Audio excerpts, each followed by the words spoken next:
The football is back. I mean, it never really went away, if we're perfectly honest. The Champions League final was in June, then we had a whole World Cup, and then the Champions League qualifiers started about the next day. But still, the football is back. The Premier League kicks off in just over 2 weeks' time, and I can't bloody wait. Can Man City do it again? Could this finally be Liverpool's year?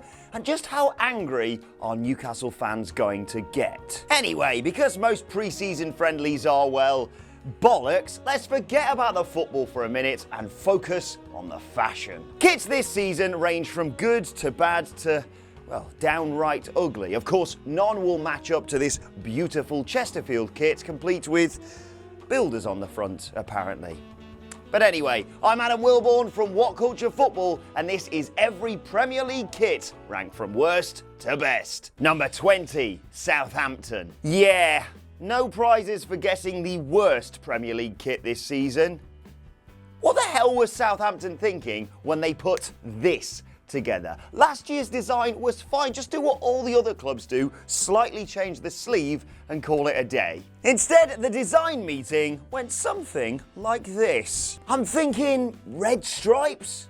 Oh, nice. White stripes? Good. Black on the sleeves like last season?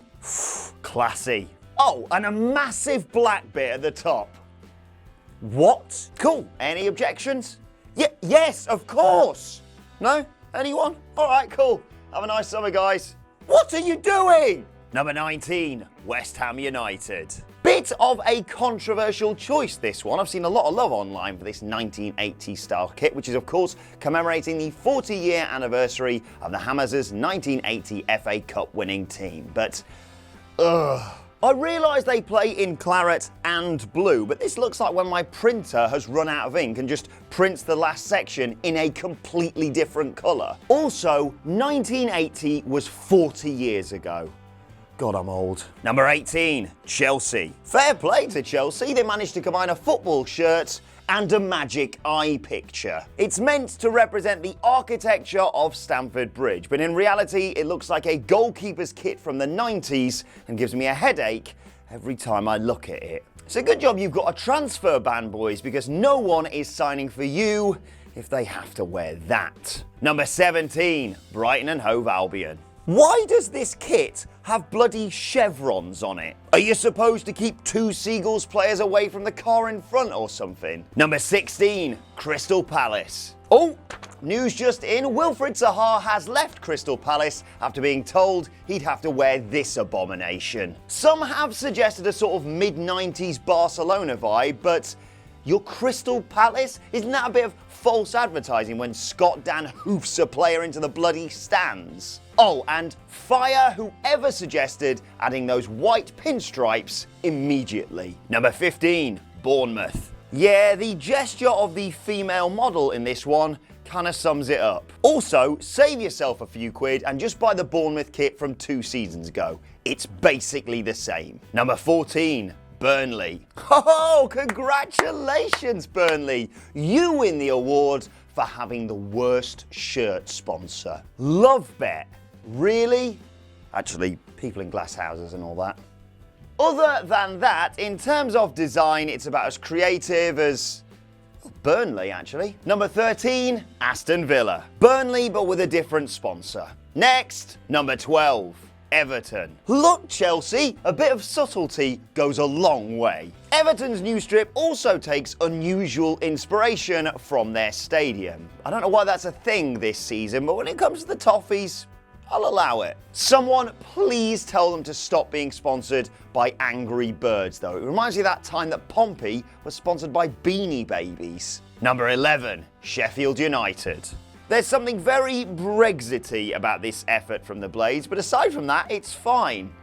For a Yorkshire club, Derbyshire! Number 10, Wolverhampton Wanderers. Alright, the Adidas stripes down the side are unique, but I love a bit of old gold, and Man Bet will never not be funny. Number 9, Manchester United. Personally, I really liked the look of this kit and I was about to rank it higher until I found out it was there to commemorate their Champions League antics 20 years ago. Now, I'm all for living in the past. It's pretty much all I can do now as a Chesterfield fan, but wouldn't this have made more sense in the 2018-19 season? I also read somewhere that the minutes of Sheringham and Solskjaer's goals are printed on the sleeve of this kit. Oh, and a kit commemorating a team that won the treble. No pressure this year, lads. Number 8, Tottenham Hotspur. Oh, thank God they got rid of that weird blue bit at the bottom of last year's kit. This simple, sleek design is great, and it'll only set you back 65 quid. Someone's got a stadium to pay for, haven't they? Number 7, Manchester City. After being almost annoyingly good last season, City appear to have commemorated that fact by releasing an annoyingly good kit this season. Expect to see a lot of it on Match of the Day as they tear through teams yet again. Which reminds me, I need to go and sort my fantasy football team. Number 6, Newcastle United. You know what? Newcastle fans have a lot to justifiably moan about this season, but this retro-inspired kit isn't one of them. I mean, sure, the sponsor's about as big as Portugal, and I'm fairly certain is ironed on too, but it has actual stripes that even extend to the back. That's a real Steve Brucey bonus for me. Oh, and nice to see that Fabrizio Colaccini's keeping busy too. Number 5, Leicester City. It's been a while since Leicester won the Premier League, and yet they persist with the celebratory gilded detailing. Which I'll allow, because I never let people forget it when Chesterfield win a game, let alone the sodding title. Plus, the subtle checkerboard effect makes it look a little bit like a level off Sonic the Hedgehog, which is always good. Number 4, Norwich City. Well, someone got all excited about the new features on their copy of Deluxe Paint 4 opting for this snazzy gradient effect, didn't they? Now, I hated when Barcelona had that sort of Solero kit a few years ago, and yet I'm a huge fan of what the Canaries have done here. Maybe it's because it looks a little bit like their players are about to be Thanos snapped into oblivion. Number 3, Liverpool. A little bit like their league exploits last season, in any other year, Liverpool may have claimed top spots, but they're going to have to settle for third on this list. Harking back to the days of Rush and Dalglish, which they often do to be fair, this is another kit with a nice 80s feel to it. Is this Liverpool's year to win the Premier League? Probably not, but they'll look nice whilst trying anyway. Number 2, Watford. Look at this absolute beaut from Watford. Drink it in. Mwah! Number 1, Arsenal. It is apparently the year of retro kits in the Prem, and Arsenal have absolutely nailed it. The Adidas stripes on the shoulder. Oh, the beautiful Arsenal red, yes! And the sleeves and that collar, that triple-toned collar straight out of the 88-89 season. Oh, it's perfect. Do I want to shag that shirt? And that's our list. Do you agree or disagree? Let us know in the comment section below, and don't forget to like, share and subscribe. And you can follow us on Twitter at WhatCultureFC. As well as that, if you want daily football podcasts, all you need to do is search for What Culture Football on either iTunes, Spotify, or wherever you get your podcasts from. My thanks to Benjamin Richardson for writing this article. Thank you for watching, and we will see you soon.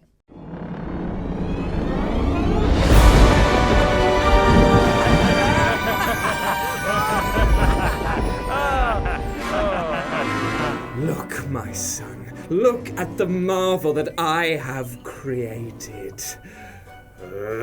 Comics. They called me a fool for trying to put a dead meme onto a t-shirt. A damn bold fool! A damn bold fool with an ass that won't quit. It got quite personal towards the end there. But look who's laughing now! Quiet!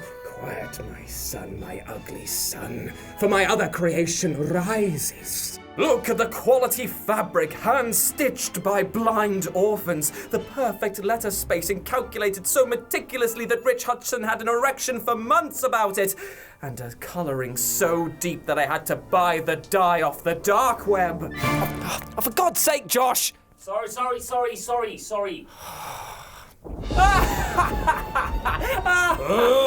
Marvel. Oh no, the beast has grown angry, angered by our drab fashion choices. I am such a fool to think that it wouldn't try to infect us with its perfect design. Quick, we must do something to appease the beast. Why don't we buy one from shop.worldculture.com? Oh. Look, it's already got Scott Nash. Oh no!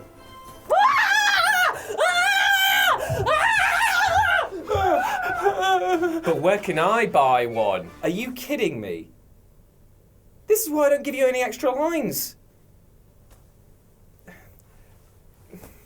But also at shop.whatculture.com. Quick, let's go and buy one right now. Let's go buy one right now. Right now. Oh, don't you try hard now. You've already lost your bit. Oscar's in the f***ing bin. Ah, there we go. Doesn't that look better? I feel so virile and alive, and it's also fixed your hump. That's actually pretty good. Now, do yourself a favour and act like your mum and spread the love, aka her legs, and buy yourself one of these glorious dead memes on a t-shirt, courtesy of this handsome chap right here. You're very, very welcome. Cut! Jesus Christ, mine is so It's itchy. all wet. What? It stinks. I pissed on yours. The worst font ever. I want to die.